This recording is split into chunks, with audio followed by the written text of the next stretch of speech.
Hello, my friends. I'm here to sort of represent a astrology analysis that I just sort of threw together last week before the Pacquiao Ugas fight. Today is the 28th, so this was, I believe, the 21st Saturday, where where I just felt compelled last minute to have a look at these competitor charts, and I don't know. I thought there were some groovy things to for me to look at that really piqued my curiosity, and I thought I would share because I did put together a presentation. Although I did not record, so I'm here today to do that. I'm also just going to give a quick um, shout out to myself because I have a couple workshops coming up in the next few weeks. You can check it out at my website, kinofkins.com. There you can see all my readings that I offer. And I just wanted to give a shout out to my friend Mark Troy. I put a Zoom link up, and this was last minute, so he was the only one who was in the mix for this discourse. So I'll probably be incorporating some of the observations that stood out together for us. And he is a fantastic astrologer and a fantastic psychic medium. He is a great teacher, and I wholeheartedly encourage you to check him out. He's a really cool guy, and he was a fighter himself, so he has a unique perspective, and hopefully we'll hit the record button next time, because I think there was some really cool exchanges. So I just wanted to give a shout out to him because he showed up, and it's we wouldn't be here without him. So we're just gonna kind of just dive in to Pacquiao Ugas, and there's a really it was a really interesting event. I have been a long time Manny Pacquiao fan. In my former incarnation, in my late youth, which was, I would say, my 30s, I was really invested in the sport of boxing, and I just have a lot of fond memories of watching his fights. He's a very interesting cat, and even though there's some complexity to him, and definitely some shadow, I've always you know for the last decade or more, watched his fights. He it's very dynamic theater, in if that's one way to put it. But I want to just talk about, we're going to be talking about boxing.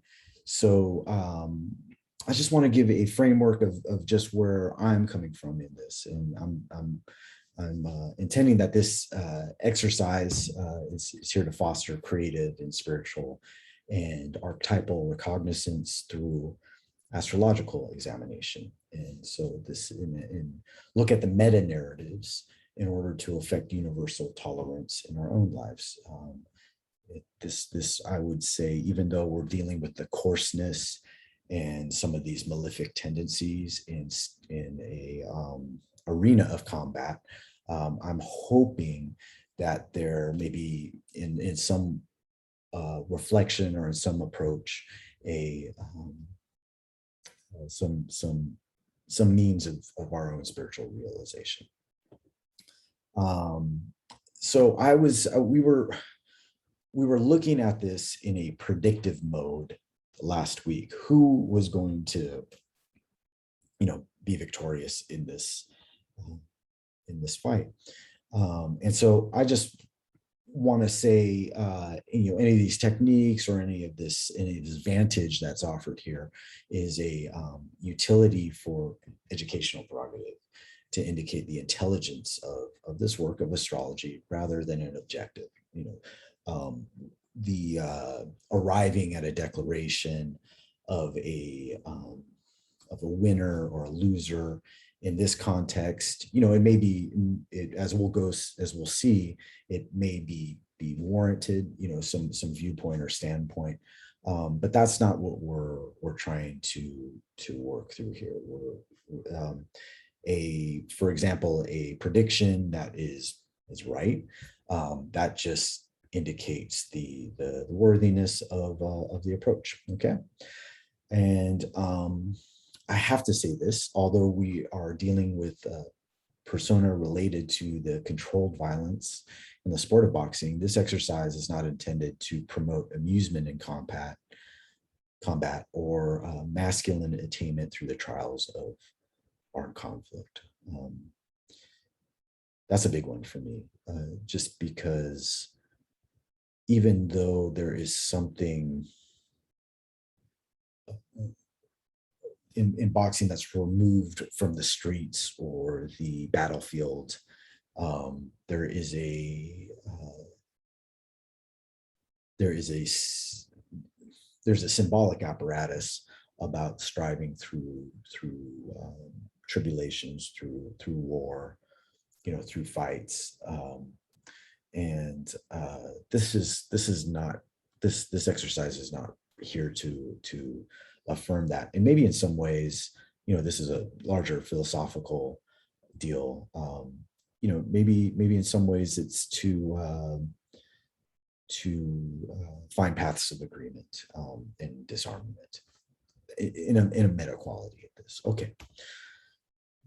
Okay, so because an accurate birth time is unavailable for Manny Pacquiao and Yordenis Ugas, and because we are working with clear Martian themes, I'm going along with an experimental approach with casting Mars on the first Mars on the ascendant charts.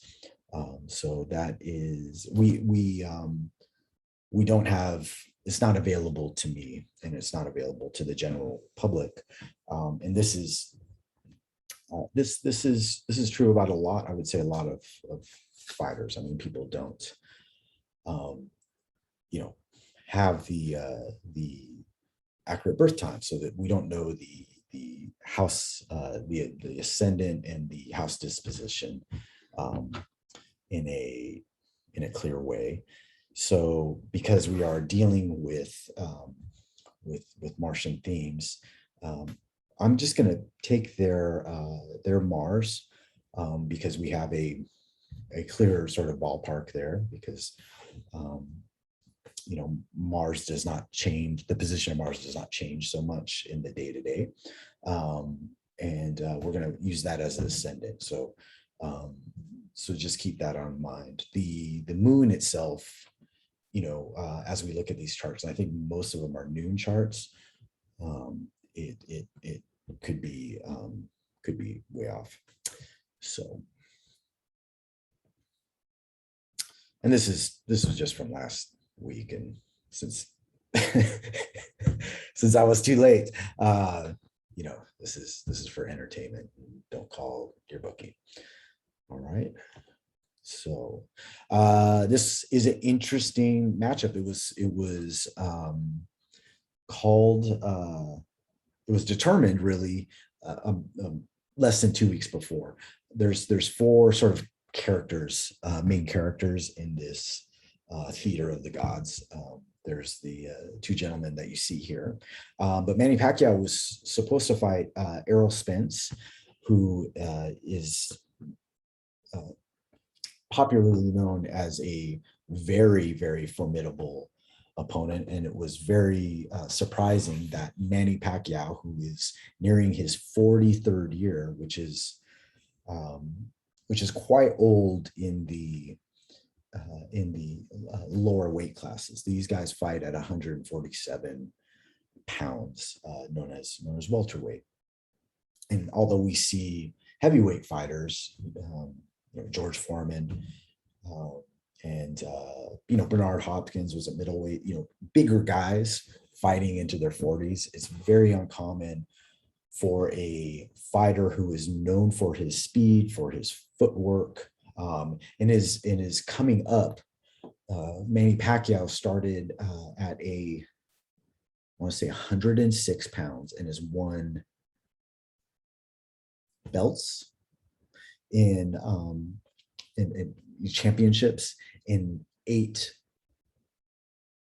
weight classes, all the way up to 154. And that there is a little dispute there, but this man Manny Pacquiao has fought all the way from, how much my sons who are 10 are, all the way up to 154, and that is quite an accomplishment. So he is small for that weight class. Many would say that maybe 140, even 135 lightweight would be more of befitting of his physiology. But this man who is 5'5" or 5'6", and has come up all this way, is been known in the last decade as someone beating up on guys who are much bigger, who have much larger frames. So he was supposed to fight Errol Spence. That fell through because Errol Spence got a retina damage to his eye, and that was discovered during a routine checkup by the sports commission, the boxing commission. And so he was unable to fight.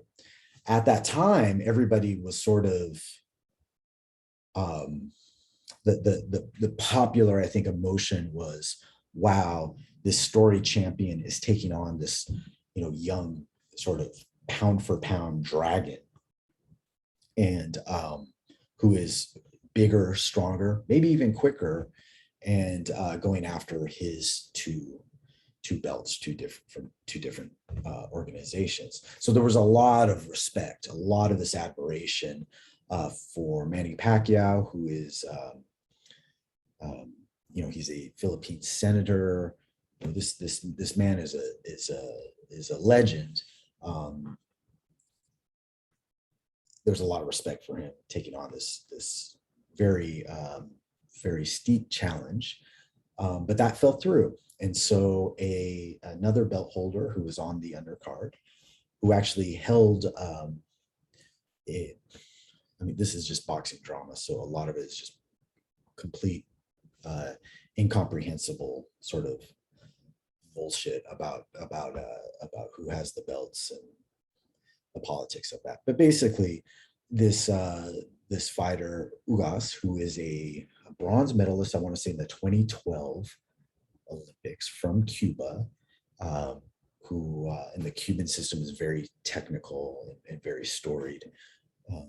He was granted this fight, and he held a major welterweight belt, and so the fight was on. The fourth character, as we were talking about Manny Pacquiao, is Father Time, because as we'll see, this we can only we see this all the time in especially in sports, is when the mind may be fully able to connect to the challenges before us, but our physiology has changed, and so the reflexive qualities, our bodies give up. And so this was in terms of analysis, for people entering this the consciousness of this fight. The biggest test was, when people were thinking this through, was Manny Pacquiao, the old Manny Pacquiao, would be able to vanquish this younger fighter, and he's not too young. I believe he is 36. We'll see in the charts. Manny Pacquiao would beat this man handily, but is his leg still there? This Manny Pacquiao, uses his lateral movement and his unorthodox punching angles to create openings and to frustrate and to surprise his opponents.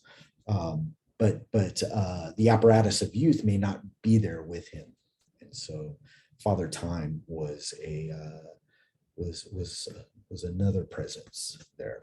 And for me, this is very Father Time. We can see this as a manifestation of the Saturnal qualities and archetypes.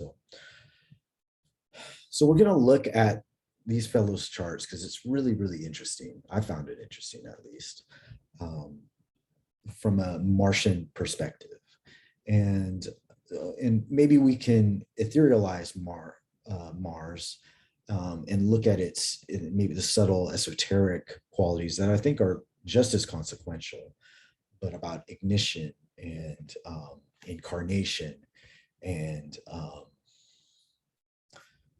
survival and fighting for something. So these are this is where we're casting these charts from the benefit of the Martian aspect. So we're looking at when we look at their Mars, and this sets up the disposition of the there's zodiacal development in this context. It sets up the house system. We're looking at what ignites them, what do they fight for, in what manner do they assert the self. And perhaps we can see as these fighters in their past how they in a manner in what they engage in this controlled violence of the squared circle in boxing. Perhaps in this Mars, where there's such instinct and actual combat and fighting and the assertion of wills, right? We always think about the championship rounds, at the end of the fight, and this is where that Martian capacity, where you draw yourself out of exhaustion and limitation and come on strong to win. Where pure will is at work. And I was like guessing. I was like, I wonder where Manny Pacquiao's Mars is in, because and I was thinking of some sort of, just because of his versatility and the power in both hands. I was thinking of third house Gemini. There's or on that Gemini Sagittarius access of that exaggerated quality and to fight. And I was really, really surprised about what came through. So both of these gentlemen have a Mars in Capricorn. So this is a Mars and Saturn energy here. And you can see this in Ugas. I mean, he looks very Capricornian to me. He is very measured, weights. I think we would say that he's a counter puncher. There is in his training, okay, he's a Cuban fighter. There is a sort of measuring of space, measuring of limitations, perhaps even a carefulness, but knowing when to pick your spots. And he is, as you can see here, he's the larger fighter in reach and in height. And so distance, measurement, limitation, this sort of awareness, this very having that maturity and that rhythm that I would see in that Capricorn Mars archetype, and please feel free to disagree, would be very evident in Ugas. In Manny Pacquiao, I would think that Mars and Capricorn quality, just off the bat, just off the top of my head, would be, I don't see that. I don't see that right away. To me, one of the criticisms in the advent to this this fight was Ugas was too flat-footed to engage with the very versatile and very dynamic and lateral moving and very quick. We don't get that with Saturn, Manny Pacquiao. So I was very surprised at this. And so let's just look at Manny Pacquiao and see if we can discover some of these the Saturnal qualities to him in his chart. So as you can see right here, we have Mars on the ascendant. Okay, and again, the moon. We don't know where the moon is. The moon, the moon moves at a rapid pace during the day. So we could have the moon. Moon is most probably in Cancer, but in terms of aspects, we could be way off. So we'll sort of just give a larger bandwidth to the moon, but we're going to talk mostly about Mars. And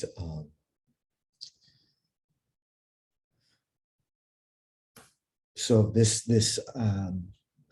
there is a cross-pollination here with Manny Pacquiao's ascendant. No matter where he is, there is a Martian quality to the ascendant that we can see our the first bastion of the self in terms of our instincts and our desires. There's some informative quality right there in our ascendant. So when we place, perhaps when we place the Mars on the ascendant, there is some fulfillment in our awareness as to where Manny Pacquiao or any of the people we'll look at, where they sort of find themselves in their to be. Okay, and so we have our fighter here. He who has a very if we can elaborate on it, we have it's a very wide 10-degree orb, but we have our strategic asteroid goddess, Pallas Athena, in a wide conjunction. And I'm an astrologer who even for the asteroid goddesses, I could use a 10-degree orb. And if you feel into this, you could see there is even though that this man may be very dynamic and quick, there is a maturity and there's a quality of strategy that goes into his fights. He is prepared. Okay, we may even see that if we can bring that moon, if that moon is if he's born at night, we may see we may have a Mars moon opposition, and so perhaps this activity of fighting, right, and that moon and Mars aspect can be very, there can be a very combative. There is a maybe this is a way that he's able to stabilize and channel his energy. I do know that in his past, there's been, he is a rags to riches story. The mythology around Manny Pacquiao is, he's born in the Philippines, and he is working from the young age, supporting his family, and his father devours his dog, and so he leaves the family and goes to the city or wherever to try his hand at boxing, and is boxing professionally in his teenage years. There's a story he had to put weights in his shorts in order to qualify as a professional fighter in his teens. So perhaps some of this separation, disruption, severance in terms of his safety, in terms of his family, is this becoming a fighter is a wise way and strategic way in order to challenge or to channel his own merit. Um, I do mention, probably some of people are going to be talking about the 12th house and how, the debilitation, in terms of attributed other astrological sort of philosophy and applications, where there's a sort of dispersed energy in terms of the 12th house, demise and stuff. And my mentor Maurice looks at the 12th house as a placement of our true career. And as I understand it, there is sort of a faded agency in here, because this is the energy that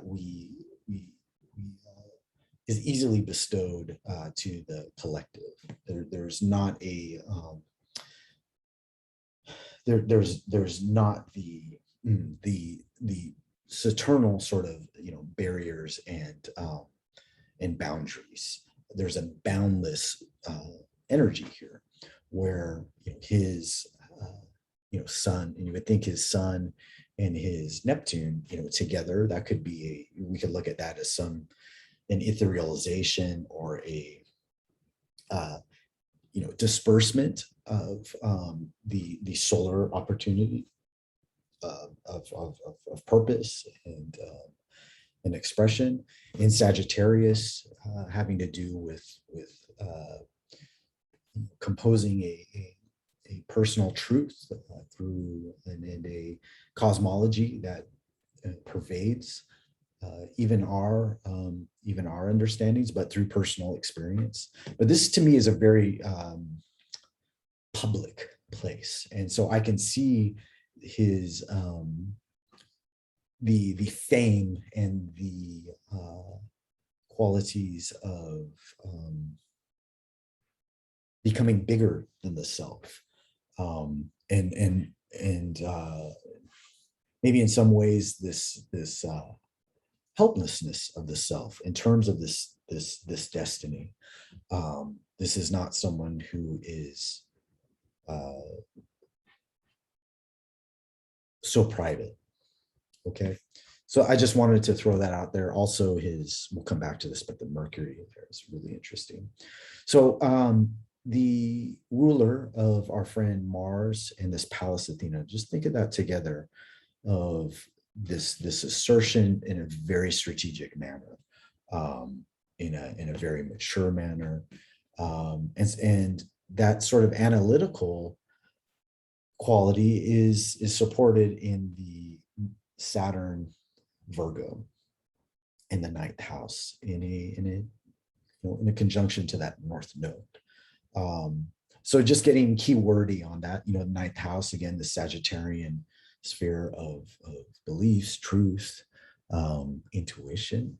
Okay, and even this, he's a devout, has become a devout. I believe what is a what do you call them? I'm sorry, the word is escaping me, but the Pentecostal. I believe he is part of this Pentecostal sort of religious mode. And even at the fight the other night, he was soldier of God, or there was some reference on his shorts, warrior of God. So we can see that there, that Saturn, when we blend and synthesize this archetypal energy, there's something. I would say that this man is fueled by his, by his faith in himself, right? In trying to refine and using, that Mars with this Virgo Saturn connection, really sort of like being fueled by this comparison. I mean, what is boxing but the the dance of comparisons, what works, what doesn't, how what are the advantages that I have in order to to work at a highly productive level, in terms of um, one's I want to say one's faith in themselves. Um, also ruled by a cross pollination of this ninth house energy with the Sagittarian Mercury. Okay, so there's something very strong about belief in the self, and in confidence, right? And this is not a leonine confidence so much, but a making the beliefs workable, using the Saturn Capricorn energy to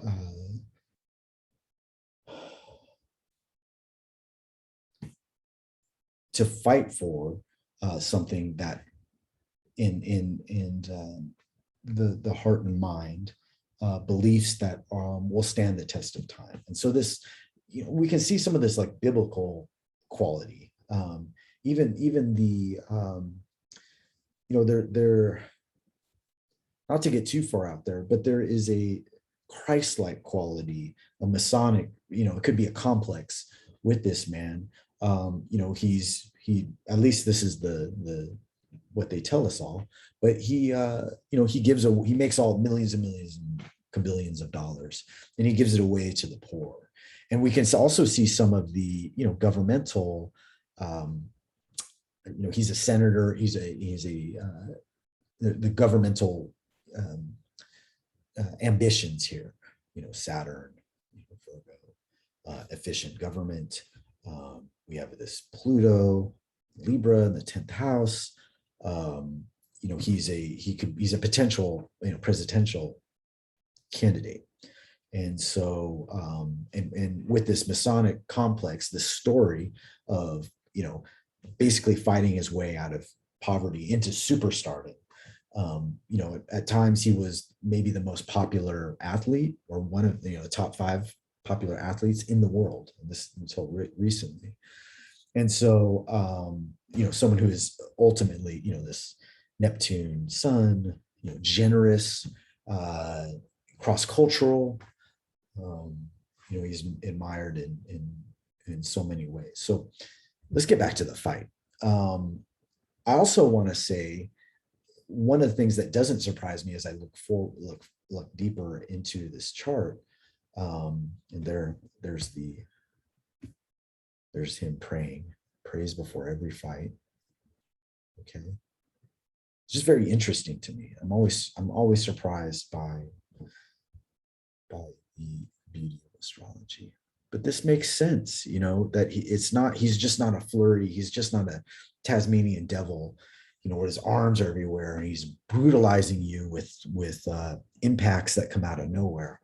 It's almost like he's the highest quality pitcher. And this is what I would see, is he knows how to pick his spots, but add a sort of exaggerated level. And kind of goes in and out. There's a regard to movement and distance, but that just takes to me, it's just an incredible and authentic preparation, right? And confidence. So it's a wonder to behold, even though it's when you see Antonio Margarito's eyes smashed in or whatever, it's not always pretty. It can be very, very gruesome. And then we see this, and I just think this is really cool. So part of the mythology with Manny Pacquiao is Freddie Roach comes into his life. Manny Pacquiao is living in the Philippines. He comes to the United States in the 2000, early 2000s, and he hooks up with this trainer, Freddie Roach, who is in Hollywood, California, and they just jive together. And at that point, I believe Manny Pacquiao he's a left-handed fighter. He was just he was known as a one-arm fighter. Like all his power was in one hand. Um, for example, we see this in Deontay Wilder as a heavyweight, just knocks out everyone. But he's a one arm fighter. He just hits you with that right, and he can be outboxed. But if you take away that right, if you neutralize it, then there's nothing else in his arsenal. Okay, and so Manny Pacquiao meets this man, and this versatility starts becoming enlivened in his craft. And I just thought it was really cool. So we have a Manny Pacquiao with a Capricorn Mars, and it's not conjunct, but we have Freddie Roach is a Capricorn, double Saturnal signature. He's this older uh, wizard, very very Saturnal. He They have their Pallas Athena conjunct, okay, and that Saturn is part of, I think, this information flow um, with Freddie Roach.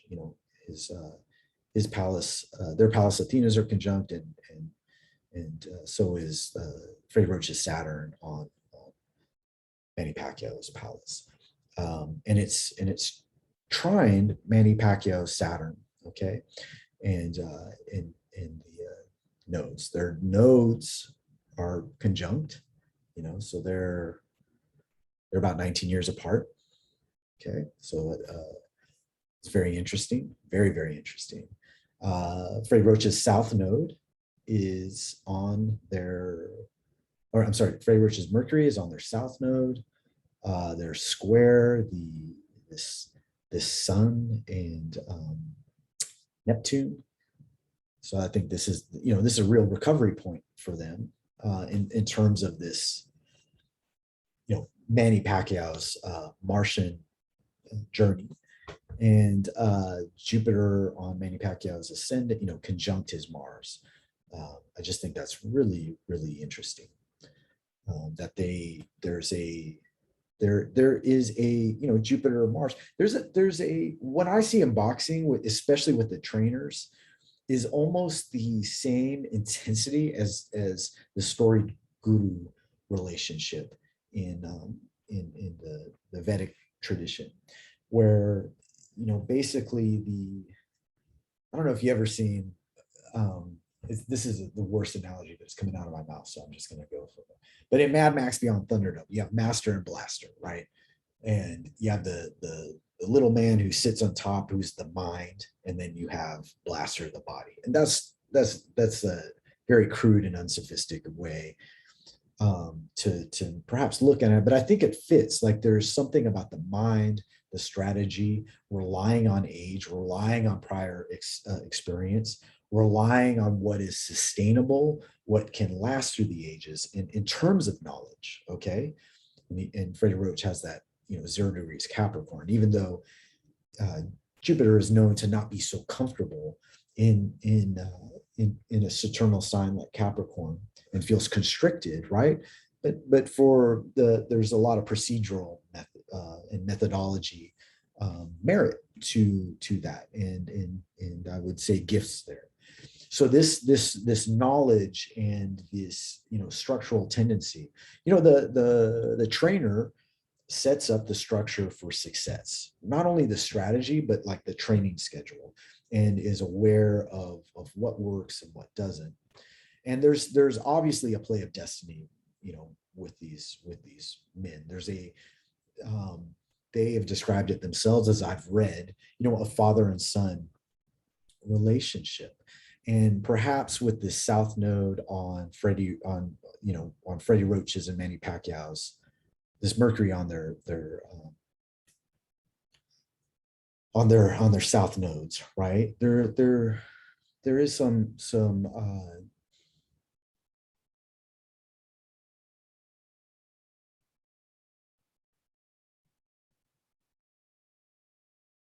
how do I want to say?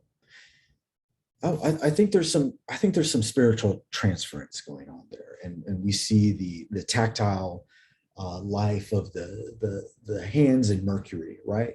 And in that Neptunian sense, with Mercury South Node, their Mercury South Node, and then square to Manny Pacquiao's um, Neptune.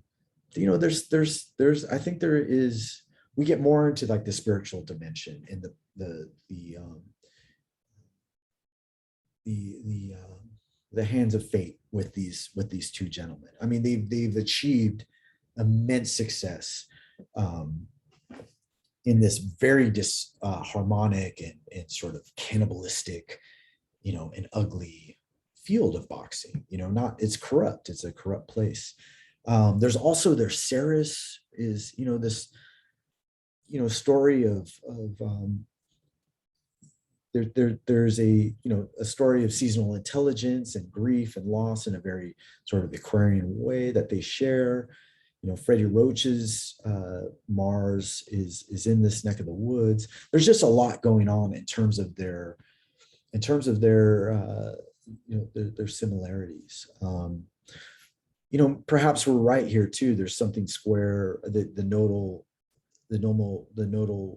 digestive tract of destiny and the lunar nodes is square Freddie Roach's moon. We could be way off, but there's a lot going on. There's a lot going on in terms of this shared destiny. And I think this elaborates on Manny Pacquiao's Mars being in Capricorn, and using that wisdom strategy, and using that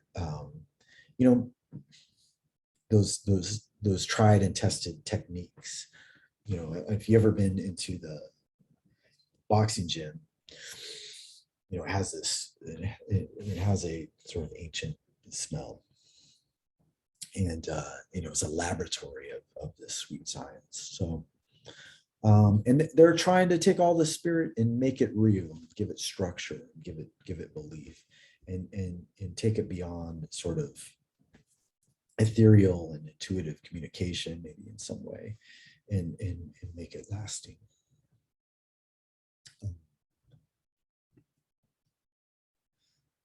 So our friend Ugas has the same Mars, different degree. And it's funny, look, Freddie Roach, his Mars is, or his Capricorn, excuse me, this is a lot harder to do when there's no one here. Capricorn, right? 16 degrees. Ugas's Mars, 16 degrees Capricorn.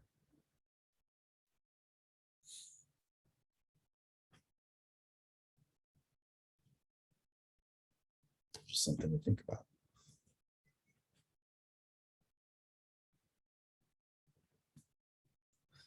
Saturn, Mars, right? There can be, I mean, when a Saturn, Mars, when I look at my own chart and see I have a Saturn Mars aspect in my chart.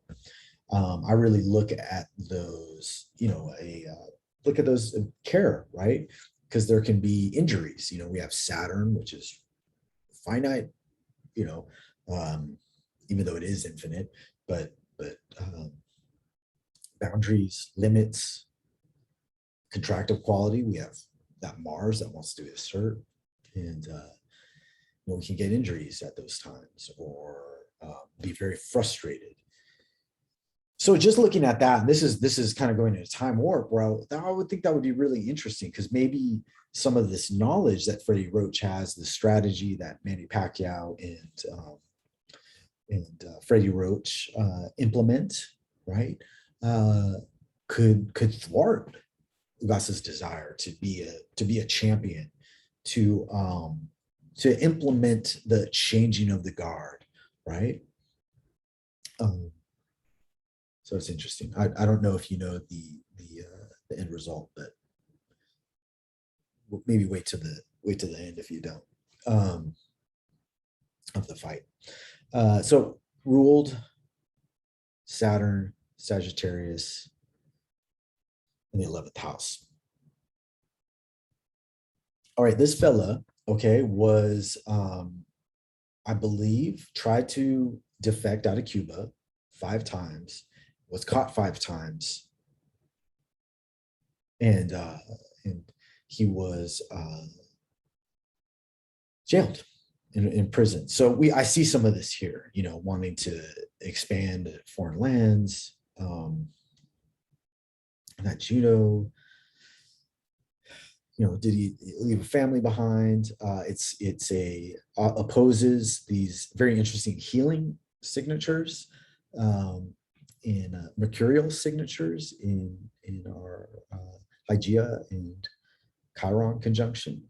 Okay, and I see some of the hands in here. I don't know. I don't want to get too far off the plank on that, but in this world, we see some of that. Saturn's retrograde. There is, Saturn can be constrictive and oppressive to our desires, and we see this here. It took him some time to get out. South Node, real, there's a story of like evolutionary growth, desire here. He's coming from South Node, Pluto, North Node in the fourth house. I see that really, part of his destiny that he's creating for himself, or needs, is available to him. Trining Mars and trining the Ascendant is to build this home for himself, to build his own safety, his own family, in accordance to not what the collective, not what anyone else wants, but what he wants for himself. Okay, and yeah, right now I think we'll get to that, but yeah, so we can see just there's a lot of desire in this man, and it's not just competition; it's self-absorption, in a real interesting way. We can even see, the Mars Sun qualities right here. The Mars and Sun in this Capricorn Cancer axis. Having to do with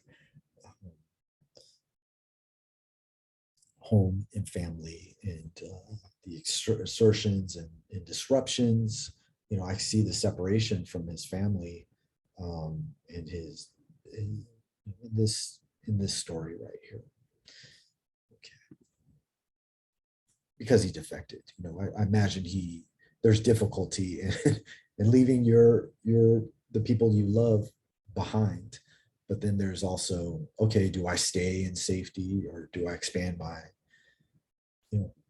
expand the limitations of who I am, and take a different course, and listen to my desires, uphold my desires, right? Okay, so that's an interesting story with this man in a Martian context. So then we're going to do a couple comparisons. And when I saw this chart, my first impression was, Ugas is gonna win this. I just saw the Saturn, Mercury, okay, just really kind of stuffing Manny Pacquiao's versatility. The ruler of Manny Pacquiao's North Node, Ceres on the North Node. I'm still learning of the qualities of this asteroid goddess, but in some ways, being we have a scythe here, I believe, and Ceres is about grief and seasonal intelligence, and it's sort of it has more resonance, being in Virgo. I see Virgo and Ceres, as far as myself, kind of sharing some similarities there. So the harvest of the harvest point of Manny's seasonal intelligence, maybe in some ways that we could look at it as some interference. And then we have like Neptune, just the dispersal, Pisces of Manny's Mars, the etherealization, the breaking up. If any of y'all have a Pisces Mars, a Neptune Mars signature, there can be the qualities of your desire can be etherealized, right? And that surge of energy and instinct, can be confounded. We have Mars, Mars Hygeia, Jupiter on the south node.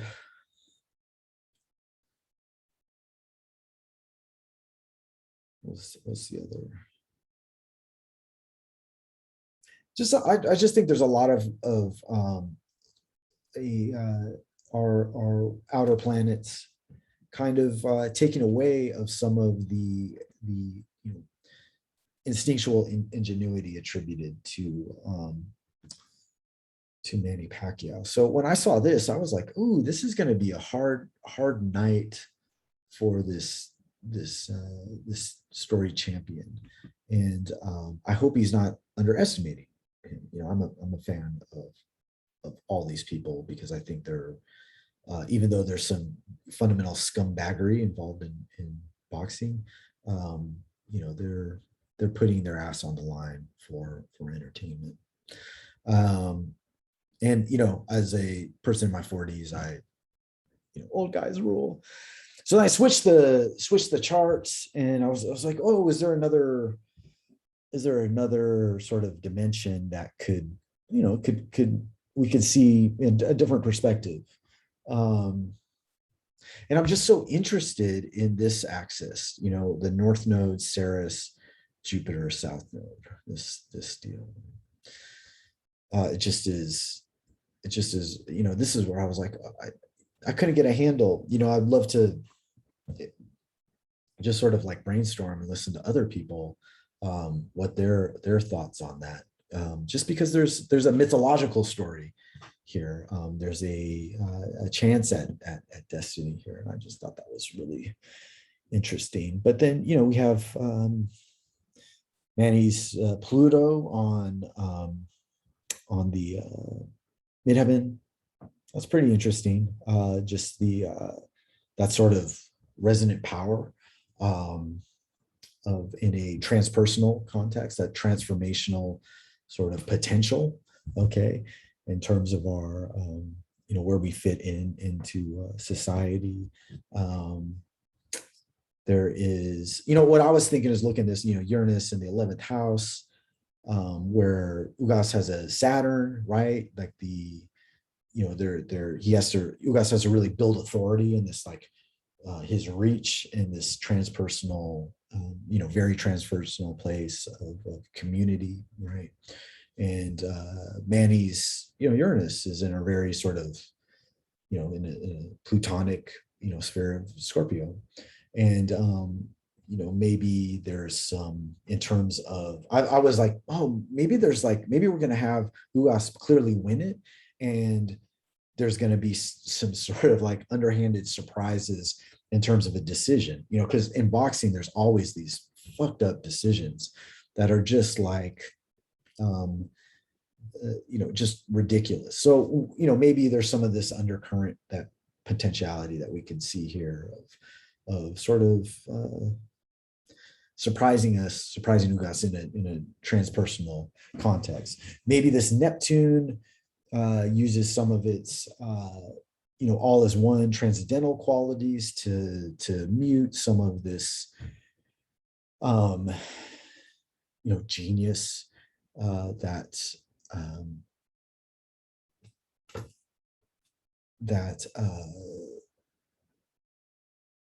Ugas possesses.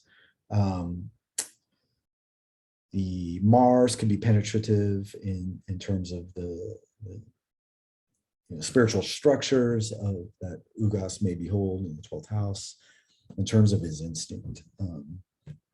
So it's all very interesting. So I was like, oh, there's room for everyone here. I just thought like that Saturn Mercury was just like, I thought that was going to be hard for for Pacquiao. Like if I could bring it down to anything, I just thought there was that Saturn, muting quality of the versatility that Pacquiao needs, that exaggeration was just was could be difficult.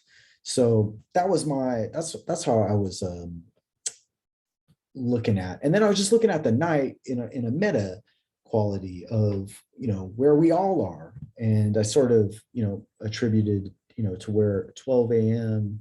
on the 22nd. So this is at midnight where I live. And as a Pacquiao fan, not a fan of Ugas. I don't really have a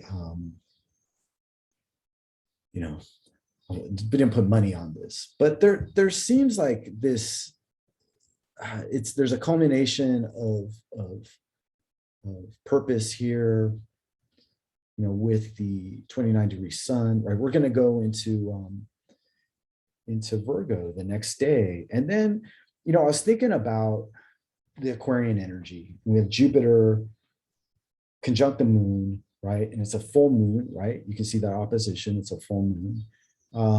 And sort of the changing of the guard that happened during the election, with after that Jupiter, Saturn, Aquarius. And my teacher, Maurice Fernandez, said that the higher possibility of the changing of the guard, according to his thinking and his processes, happened maybe point at a Biden win, because there was a upgrade of right or wrong, whatever political disposition, but it wasn't advantageous. It wasn't an advantageous sort of Aquarian energy, Uranian energy is not advantageous to things, how things are or were. Okay, so there's a forward benefit, and so we see that that's knowledge and belief in lunar intelligence in the sixth house getting to work. So I just there's something there, like maybe this is there's in this tournament of champions we'll have someone new. The thing was Ugas had the belt, Manny Pacquiao didn't, even though it was his. So there could be a trick to absolutes here. That in my thinking, but there was some sort of faded quality, even the elevation of Manny Pacquiao into this demigod, basically, because he's this older fighter, who may beat this younger one. Change of our beliefs and our values, that Uranus in ninth house, the North Node, squaring Mars and its ruler, and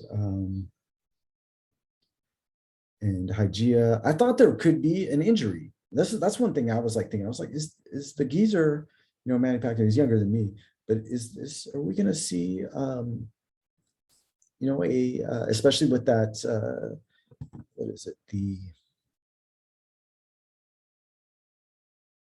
Let's go back.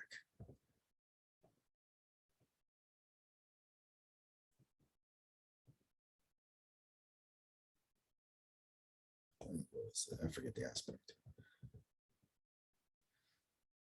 Anyway, so I was thinking that we could see an injury here. And just looking at Manny Pacquiao's transits, Pluto, Hygeia. Okay. Mars. This is what it was. Mars, North Node, Saturn. Okay, this was a week ago with Hygeia and Mercury in the mix. That's where I was like, oh, dude, is it? There's nothing more splendid than paying whatever $80 for these pay-per-views, and having an injury, and these guys are working so hard and they're doing incredible. Watch these workout tapes, and I do my little workouts, but this guy's like running up the Hollywood Hills and just at it, hours and hours and hours of like high intensity form and function. And South Node, Mercury. This doesn't look good for our friend Manny Pacquiao. Um, there seems to be a humility sort of building here, and this quality of South Node, Neptune of maybe a dispersion of fate, and yeah, just there's just a lot going on here that I would, if I were in his camp, maybe maybe this isn't the best time to do this. but, uh, yeah, and I wonder about this Saturn too, Ceres. I'm very interested in Ceres, and I'd like to learn more about this asteroid goddess. But there's something here that's yeah, it's we have this Neptune South Node, so Neptune square, right? So we get our midlife on the South Node. It doesn't look so hot when we look at his transit chart. Okay, and then oh yeah, and then we have Pluto Vesta. So that's interesting to think about. Pluto Hygiea. Okay, Pluto Hygiea, Saturn Hygiea. But I'm just, yeah, that Pluto Vesta says something about the a metamorphosis of a spiritual commitment, and so someone who's like so faith based, and this is where's his where's his religion, his faith, his belief on his sleeve. I mean, it's there's a function of Manny Pacquiao in this very public persona, this warrior of God who is, derives so much confidence, and I think a lot of sensitivity too, there when things don't work out. So there's, I don't know, I see a test of faith going on here, and yes, and then this Mars, Mercury, and Hygeia on the North Node. Perhaps there's if we in retrospect we could be like this concerns me. And we have there's a nodal, what's going on? This was a week ago I looked at it, so give me a second. Okay. Pluto, Mars, that's a wide, but let's do it. I love the 10 degrees. I like 11. But we have a surge of desire, right? We got the two sort of planetary octaves of desire going forth.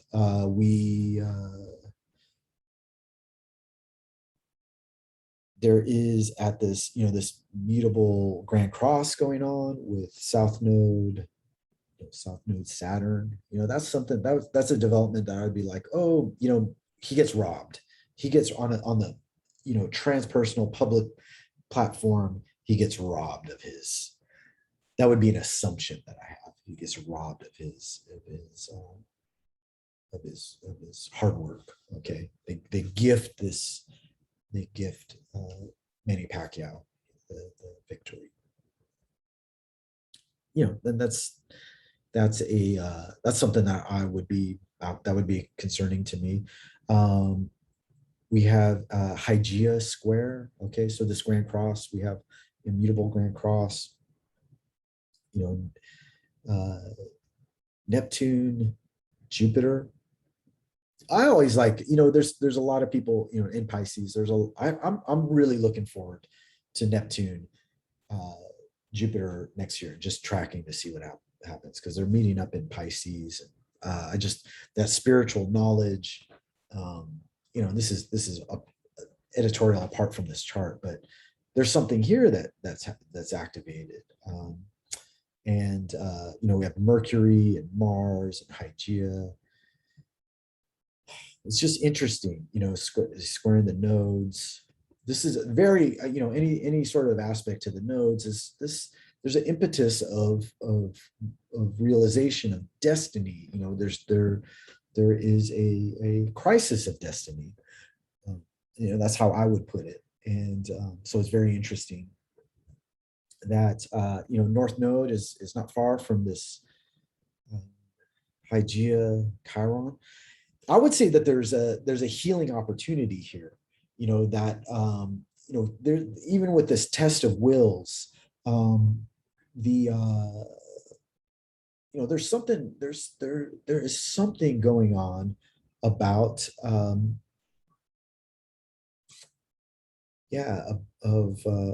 mean, you see this as a yod. And yeah, it's just there's this is a very sort of triggering time for Ugas. And I would, just seeing Pluto, Mars in the first house, this is a time to dig deep into oneself. And let me just kind of breeze through it, because I know I'm just like jibber jabbering. It's easier when we have folks here who can interrupt me and say, dude, you're being a windbag. I guess the slide is to show, yeah. I was talking about in terms of, oh, yes. Okay, great presentation, man. So let's look at this again. Mars on the North Node. Mars North Node, separated from let's say, let's like dumb down the North Node. The achievement separated Mars from the achievement of destiny. So when this is tonight, okay, we had another Mars North Node transit where Manny Pacquiao lost, and everyone said it was a robbery. Okay, and there's a bunch of other stuff going on. We got Saturn, Pluto. We've got North Node, Mercury. Well, we got just we were looking at Ugas with that Pluto, Mars, right? See, I'm just confounding this whole deal. But when Manny Pacquiao the consensus was he was completely robbed by the judges in the Timothy Bradley first fight.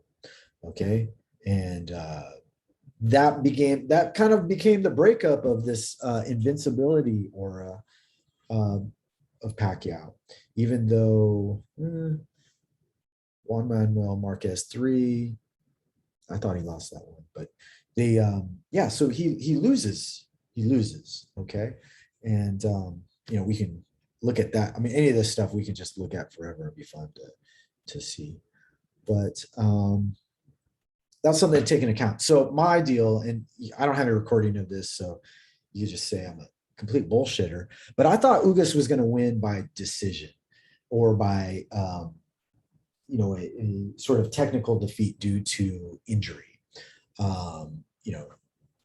Because I just didn't see. I felt like Ugas's chart was much stronger and much more compelling for this event, for this date.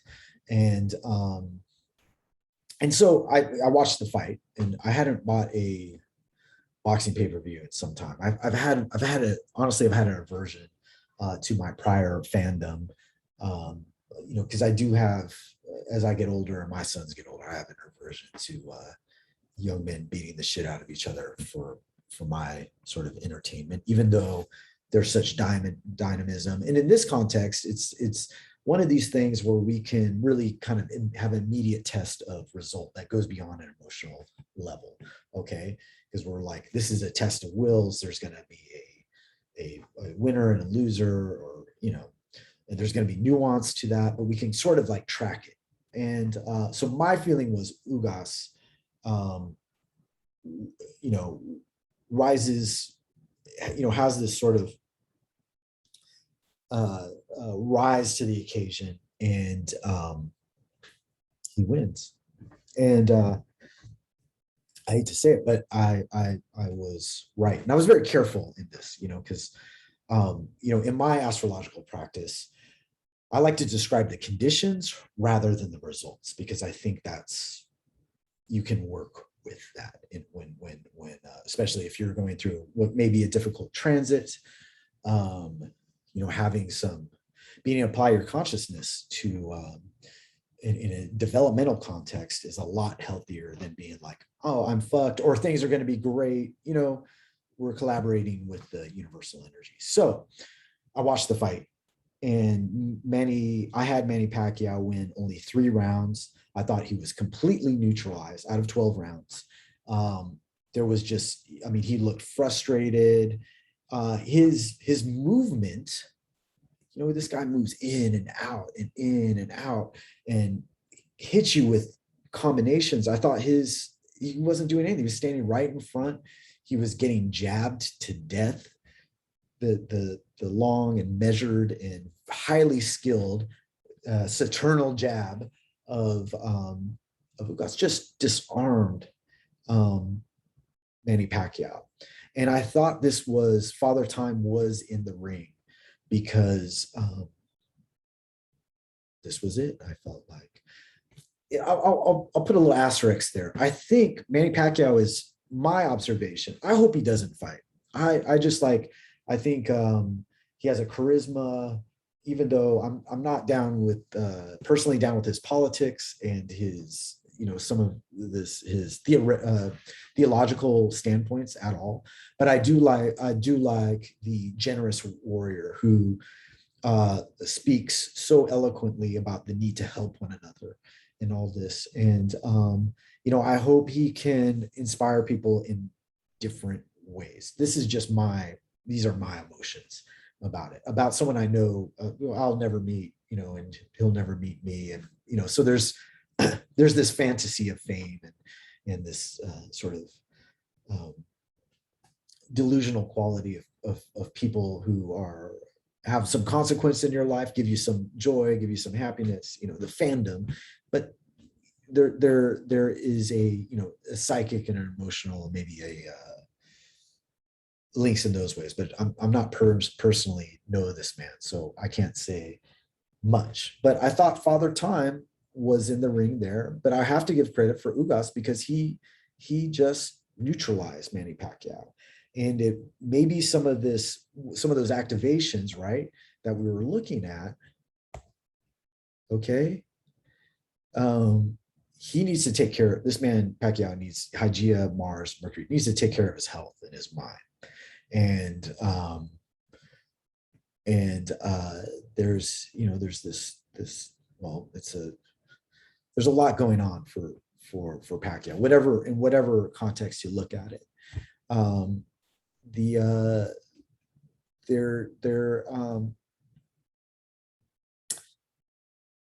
I can say, though, I think Manny Pacquiao, if his legs aren't shot, I just thought that this Ugas was too big and too strong and too skilled and too good to beat.